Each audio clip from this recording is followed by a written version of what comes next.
Seja bem-vindo ao nosso podcast Solitude Divina. Vamos começar com nossos abraços aos novos inscritos. Hoje, nosso abraço vai para o Diego e sua esposa Maria Angélica, lá de Anitápolis. Um abraço também para seus filhos, a Maria Isabel, a Cecília, o Tiago e para o Lucas. Para enriquecer ainda mais nosso imaginário, colocamos nosso conteúdo para debate. Bem-vindos ao debate! Olha, o material que a gente tem em mãos hoje nos convida a mergulhar numa das imagens mais poderosas da fé. Cristo como o bom pastor. É uma figura que evoca cuidado, proteção, guia. Mas a grande questão, o ponto de tensão que emerge do texto, não é se ele nos guia, mas como ele o faz. E é aí que a nossa análise se aprofunda. Exatamente. A questão que a gente vai discutir aqui é qual o principal mecanismo de orientação que o bom pastor oferece para a alma.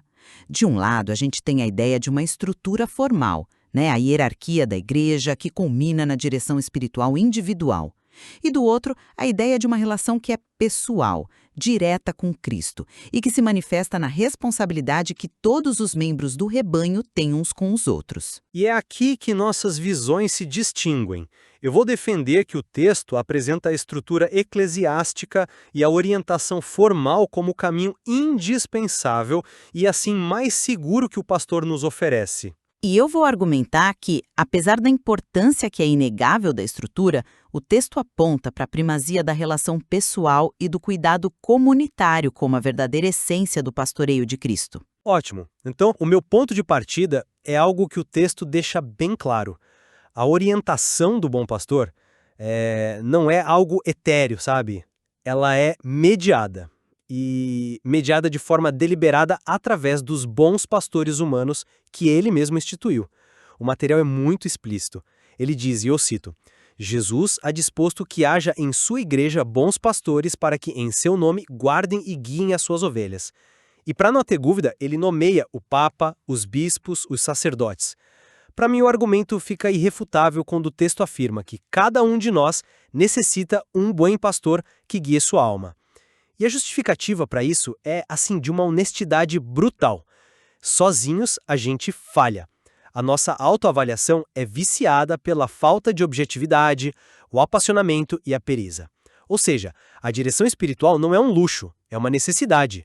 Para não andarmos sem tom e som, sabe? A deriva. Olha, eu entendo perfeitamente essa linha de raciocínio. E a preocupação com o auto-engano é super real, mas eu vejo o texto construindo a casa a partir de um alicerce diferente. Para mim, a orientação fundamental do bom pastor é, antes de tudo, direta e pessoal. A estrutura que você menciona vem depois como um suporte para essa realidade, não como a fonte dela. Pensa na linguagem que o texto usa. Ele diz, Él conoce y llama a cada una de las ovejas por su nombre. Não é um chamado tipo em massa, é individual. É o eco daquela percepção de São Paulo, me amou e se entregou por mim. É singular, é dessa relação primária que todo o resto flui. Certo. Mas flui para onde? É aí que a estrutura se torna crucial. Essa relação pessoal não acontece no vácuo. Já o clero, ele afirma que cada cristão deve ser um bom pastor também de seus irmãos. Como? Por meio da correção fraterna, do exemplo e da oração. Isso, para mim, descreve um ecossistema de cuidado, um modelo orgânico, difuso, onde a minha relação com Cristo me capacita e me obriga a cuidar do meu irmão, e vice-versa. A estrutura formal serve para organizar e proteger esse ecossistema, mas a vida dele vem dessas relações mútuas. Eu vejo que você coloca a comunidade num lugar central. Mas eu diria que a própria entrada nessa comunidade já pressupõe a estrutura. Vamos usar a metáfora que o próprio Cristo nos dá, a porta. Ele é a porta do redil. O texto é rápido em identificar o que é esse redil. El aprisco de las ovejas, que é a igreja. Uma porta serve para dar acesso a um lugar específico, delimitado, seguro. Cristo, como porta, não nos leva a um campo aberto onde cada um interpreta o pastoreio à sua maneira. Ele nos leva para dentro de uma comunidade estruturada, a igreja. E lá dentro, a orientação é continuada pelos pastores que ele designou. A porta leva, enfim, para o sistema que ele organizou para nossa segurança. Não, mas espera um pouco. Você está focando no destino, o redil, a estrutura. Eu estou focando na experiência de atravessar a porta. O que define essa porta, que é o próprio Cristo, o texto diz, aquele que de osso vida por laço veas. O ato fundador é um ato de amor pessoal, de sacrifício. A estrutura, o redil, existe para abrigar e nutrir as ovelhas que foram compradas por esse sacrifício. Ela não pode substituir a relação com aquele que se sacrificou. A hierarquia é como os muros do redil, talvez, mas o pastor é a vida dentro dele. O conteúdo da vida pastoral é essa relação. A estrutura é o continente. Eu não vejo oposição aí. Eu vejo um amor que se manifesta através da ordem que ele instituiu. Não são coisas opostas, sabe? O amor do pastor é tão grande que ele não nos deixa sozinhos para decifrar essa relação. Ele nos dá guias, um mapa, um caminho claro dentro do redil. Um amor desordenado pode ser perigoso. A estrutura é a gramática desse amor, ela permite que ele seja comunicado de forma clara e segura de geração em geração. Sem ela, cada um inventaria seu próprio dialeto e logo a gente não se entenderia mais. Olha, essa sua analogia da gramática é boa. Mas toda gramática serve a uma linguagem viva. Se as pessoas pararem de falar, a gramática vira peça de museu. A relação com Cristo é a linguagem viva. A estrutura deve servir a ela, não o contrário. Se a estrutura se torna o foco, a gente corre o risco de adorar a gramática em vez de se comunicar. Mas essa comunicação, essa relação pessoal, se não for orientada, pode se tornar um monólogo desastroso.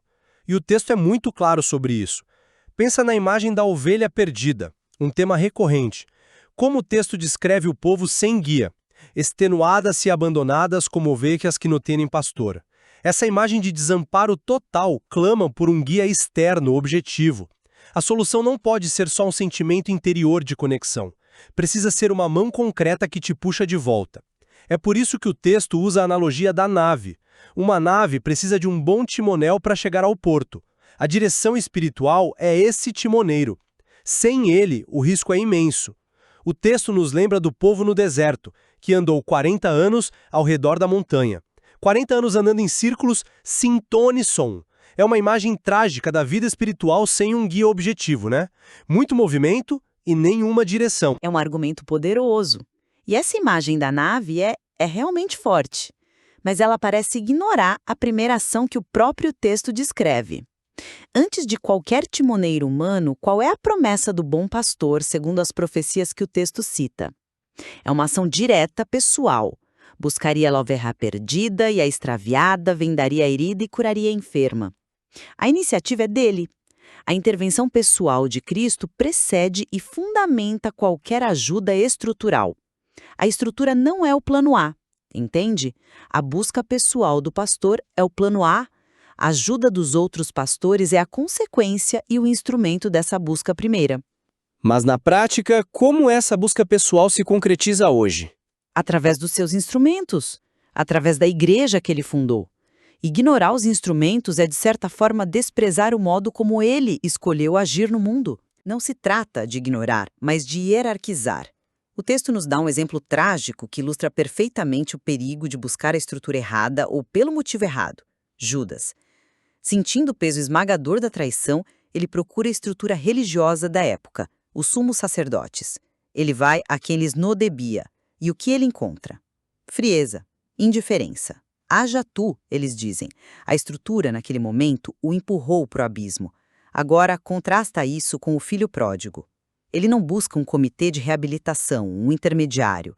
Ele ensaia um discurso e vai buscar a relação direta com o pai. E o que ele encontra? Um perdão e um amor que destrói qualquer estrutura de mérito que ele pudesse imaginar. O texto parece sugerir que a salvação está em acertar a relação fundamental, não necessariamente em seguir o procedimento estrutural correto. A estrutura certa deveria levar à relação, mas se a pessoa busca só a estrutura, pode se perder. Ah, mas aí você está pegando um exemplo extremo, né? Judas procurou a estrutura corrupta que condenou Cristo. Não é um argumento justo contra a estrutura que Cristo mesmo instituiu. Além disso, você parece minimizar a seriedade do que o texto chama de ofício de bom pastor. Não estamos falando de um conselho amigável entre irmãos. O texto lista qualificações exigentes para esse ofício: amor, vigilância, doutrina, santidade. Eu argumento que essas qualidades são desenvolvidas e exercidas de forma especial, vocacional, no sacerdócio. O texto aponta para uma função pastoral especializada, hierárquica, que culmina no sacramento da penitência, onde os sacerdotes, agindo na pessoa de Cristo, nos curam de todas nossas feridas e enfermidades. Isso indica, sem sombra de dúvida, que certas formas de pastoreio são, de fato, exclusivas e exigem uma graça e uma formação que não são dadas a todos da mesma forma. Eu não diria que eu minimizo, mas que eu universalizo a responsabilidade, ainda que as funções sejam diferentes. Você tem toda a razão em apontar a seriedade do ofício sacerdotal, mas veja o contexto em que o texto faz isso. Logo depois de descrever essas qualidades e alertar que el descuido de esta missão ocasionaria gravíssimos danos ao povo de Deus, o texto faz uma transição que para mim é a chave de tudo. Ele diz, na mesma sessão, «También nosotros somos buenos pastores de las personas que Deus ha puesto a nuestro lado». A responsabilidade pastoral é, portanto, apresentada como universal. A missão é de todos. Mas com funções e autoridades claramente distintas. Sim, com funções distintas, mas não com essências distintas. O sacerdote pastoreia no altar e no confessionário de uma forma única. Mas o pai e a mãe pastoreiam seus filhos. Os amigos pastoreiam uns aos outros. O cuidado mútuo, através do exemplo, da oração, da correção fraterna, é apresentado como uma obrigação fundamental de todo cristão. A diferença é de grau e de função sacramental, mas não de chamado.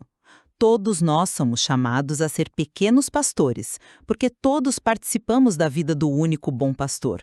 Reduzir o pastoreio só à função hierárquica é empobrecer a riqueza do que o texto nos propõe. É como dizer que só os soldados profissionais defendem o país, esquecendo o papel de todo cidadão. Entendo, mas essa visão pode levar a uma perigosa diluição da autoridade. Se todo mundo é pastor, quem de fato tem a palavra final para corrigir um desvio? A estrutura hierárquica provê justamente isso. Um ponto de referência claro, uma autoridade estabelecida para evitar o caos de cada um se achar seu próprio pastor ou o pastor do vizinho sem o devido preparo e missão.